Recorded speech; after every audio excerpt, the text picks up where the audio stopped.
তুরাগ তীরের কয়েকটি বড় অবৈধ স্থাপনা অক্ষত রেখেই তৃতীয় পর্বে তৃতীয় দিনের উচ্ছেদ অভিযান সমাপ্ত করেছে বিআইডব্লিউটি এর কর্মকর্তারা। সকালে তুরাগ থানার গ্রাম ভাটুরিয়া এলাকা থেকে উচ্ছেদ অভিযান শুরু হয়।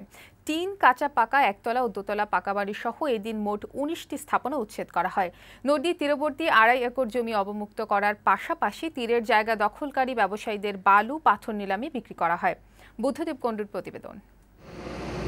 নদী তীরবর্তী অবৈধ স্থাপনা উচ্ছেদের ২৭তম দিনে বৃহস্পতিবার সকাল থেকেই গুড়িয়ে দেয়া হয় তুরাগ তীরের গ্রাম ভাটুরিয়া এলাকার বেশ কিছু স্থাপনা।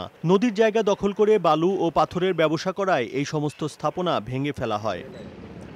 এদিন টিনের ঘর ও কাঁচাপাকা একতলা ছোট স্থাপনাগুলো উচ্ছেদ করা হলেও বড় কয়েকটি রেডিমিক্স প্রতিষ্ঠানকে স্থানান্তরের সময় বেঁধে দিয়ে অক্ষত রাখা হয়। এ নিয়ে ক্ষোভ জানান স্থানীয় জনসাধারণ। টাউন আর চায়না বাজার, নদীর মধ্যে এগুলো সবগুলো না, এগুলো তো ধরেই নাই। প্ল্যান কেন ভাঙা পড়লো না আমি জানি না, এটার ভিতরে কি রহস্য লুকিয়ে আছে। বিআইডব্লিউটি এর কর্মকর্তারা জানান, প্রভাবশালী কোনো প্রতিষ্ঠানকেই তারা ছাড় দিচ্ছেন না। তবে সরকারের উন্নয়নমূলক কাজের সাথে যুক্ত থাকায় চায়না একটি কোম্পানি সহ অন্য আরও একটি কোম্পানির আবেদনের প্রেক্ষিতে কিছু সময় দেয়া হয়েছে। সড়ক মন্ত্রণালয়ের আপনার সুপারিশের অনুরোধে মাত্র কিছুদিন তাদের সময় দেওয়া হয়েছে, কিন্তু এটা কিন্তু উচ্ছেদের আওতায় আসবে। উচ্ছেদ অভিযানে ২.৫ একর জায়গা অবমুক্ত করার পাশাপাশি নদী তীরের অবৈধ ব্যবসায়ীদের বালু ও পাথর নিলামে বিক্রি করা হয়। এ সময় একজনকে আটক করা হয়।